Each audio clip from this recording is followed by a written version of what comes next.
Hello, പഠിച്ചുപാഠം ചാനലിൻ്റെ പുതിയ എപ്പിസോഡിലേക്ക് എല്ലാവർക്കും സ്വാഗതം.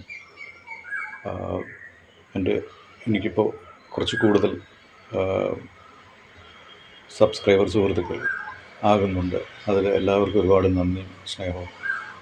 അപ്പോൾ ഇന്നത്തെ എപ്പിസോഡ് നമ്മുടെ മെഡിക്കൽ കോളേജിനെ പറ്റിയാണ്, പ്രത്യേകിച്ച് കോട്ടയം മെഡിക്കൽ കോളേജിനെ പറ്റി. പലപ്പോഴും നമ്മൾ പ്രൈവറ്റ് ഹോസ്പിറ്റലിൻ്റെ സുഖസൗകര്യങ്ങളും അവരുടെ എക്യുപ്മെൻറ്റും ടെക്നോളജിയൊക്കെ കണ്ട് വിസ്മയിച്ച് പോകാറുണ്ട്. പക്ഷേ ഒരുപാട് ആൾക്കാരുടെ അനുഭവങ്ങൾ കണ്ടിട്ട് നമുക്ക് അതിനോടുള്ള ഒരു വിശ്വാസം കുറഞ്ഞു വരികയാണ് എന്ന് കരുതി എപ്പോഴും അത് ഒരു തെറ്റായ അവസ്ഥയിലേക്ക് എത്തിക്കണമെന്നില്ല. അത്യാവശ്യ ഘട്ടങ്ങളിൽ ചിലപ്പോൾ നമ്മൾ അതായിരിക്കും ഉപയോഗിക്കുക. പക്ഷേ ഇതിപ്പം കോട്ടയം മെഡിക്കൽ കോളേജാണ്. അപ്പോൾ ഇതുവരെ കണ്ടിട്ടുള്ളതിൽ വെച്ച് ഏറ്റവും വൃത്തിയും ഏറ്റവും നല്ല ചികിത്സയും ലഭിക്കുന്ന ഒരു ചികിത്സാലയമാണ് കോട്ടയം മെഡിക്കൽ കോളേജ്. അപ്പം ഇത് കോട്ടയം മെഡിക്കൽ കോളേജിൻ്റെ ഗൈനക്കോളജി വിഭാഗം ഇവിടെ ഒരു പ്രൈവറ്റ് ഹോസ്പിറ്റലിനേക്കാളും വളരെ മോഡേൺ ആയിട്ടുള്ള രീതിയിൽ ക്രമീകരിച്ചിരിക്കുന്ന സംവിധാനം, വൃത്തിയും അതേപോലെ തന്നെ. പിന്നെ മെഡിക്കൽ കോളേജിലെ ഒരു പ്രശ്നം എന്ന് വെച്ച് കഴിഞ്ഞാൽ അവിടെ പല ഡിപ്പാർട്ട്മെൻറ്റുകളിൽ നമ്മൾ തന്നെ പോകണം. രോഗിയും കൊണ്ട് അല്ലെങ്കിൽ അസ്വസ്ഥതയുള്ള ആൾക്കാരെ കൊണ്ട് പല ഡിപ്പാർട്ട്മെൻറ്റിൽ നമ്മൾ പോകണം ടെസ്റ്റിനായിട്ട്. അപ്പം പല ഡിപ്പാർട്ട്മെൻറ്റും പല സ്ഥലത്തായിരിക്കും. ചിലപ്പം കിലോമീറ്ററുകൾ അകലമുണ്ടാവും. പിന്നെ വണ്ടി പാർക്ക് ചെയ്യുന്ന സ്ഥലം വേറെ സ്ഥലത്തായിരിക്കും.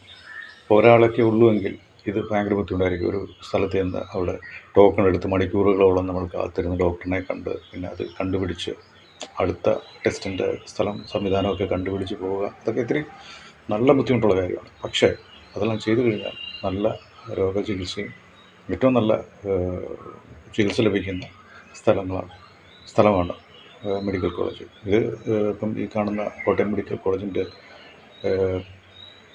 ഒരു ക്ഷമത, ഒരു കാര്യക്ഷമത നമുക്ക് കാണാം.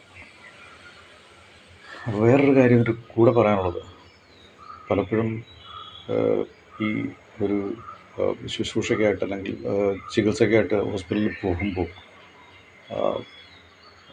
നമ്മുടെ ബന്ധുക്കളെല്ലാം നമുക്ക് വേണ്ടപ്പെട്ടവരാണ്.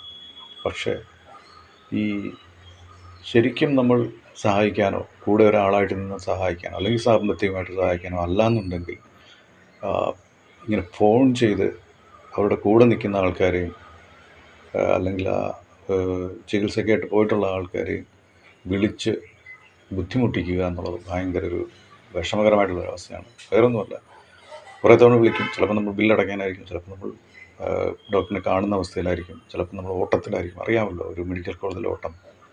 അതിൻ്റെ ഇടയ്ക്ക് നമുക്ക് ഫോണെടുത്ത് തിരിച്ച് മറുപടി പറയാൻ പറ്റിയെന്ന് വരത്തില്ല. അല്ലെങ്കിൽ തിരിച്ച് കുറേ നേരം കഴിഞ്ഞിട്ട് ഓർത്ത് വിളിക്കാൻ പറ്റിയെന്ന് വരത്തില്ല. പിന്നെ അതിൻ്റെ പേരിൽ പരിഭവം, ഞാൻ വിളിച്ചു നിങ്ങളെടുത്തില്ല, പറഞ്ഞില്ല. എന്തിനാണ് ഇങ്ങനെയൊക്കെ? ഒന്ന് മനസ്സിലാക്കിക്കൂടെ? ഇത്രയും കഷ്ടപ്പാടിൽ പിന്നെ ആൾക്കാർ നിൽക്കുമ്പോൾ അവരെ വിളിച്ച് കഷ്ടപ്പെടുത്താതെ അവിടെ ഏതെങ്കിലും ഒരു കോൺടാക്ട് പേഴ്സണെ വെച്ചിട്ട് അവരോട് ചോദിച്ചറിയുക എന്താണ് അവരുടെ അവസ്ഥ. നിങ്ങൾ ഡയറക്റ്റ് ഹെൽപ്പ് ചെയ്യാനല്ലെങ്കിൽ നിങ്ങൾ വിളിച്ച് കഷ്ടപ്പെടുത്തരുത്. ദയവ് ചെയ്ത് നമ്മളാണെങ്കിലും മറ്റുള്ള ഇങ്ങനെ ഒരാൾ ആ ഒരു അവസ്ഥ ആണെങ്കിൽ നമ്മൾ ചെന്ന് വിളിച്ച് ചെന്ന് കണ്ട് ഇവൻ കാണുന്നതിൻ്റെ പോലും ആവശ്യമില്ല. എന്താണ് അങ്ങനെ ഒരു ഫോർമാലിറ്റി? നിങ്ങൾക്ക് ഹെൽപ്പ് ചെയ്യാൻ കഴിയുമെങ്കിൽ, ഏതെങ്കിലും രീതിയിൽ ഹെൽപ്പ് ചെയ്യാൻ കഴിയുമെങ്കിൽ ഹെൽപ്പ് ചെയ്യുക. അല്ലാതെ വിവരം ചോദിച്ചറിഞ്ഞതുകൊണ്ട് ആർക്കും ഒരു നേട്ടമോ ഗുണമോ ഒന്നുമില്ല. അപ്പം അത് നമുക്ക് ശ്രദ്ധിക്കാം. അപ്പം പ്രൈവറ്റ് ഹോസ്പിറ്റലിനേക്കാളും എന്തുകൊണ്ടും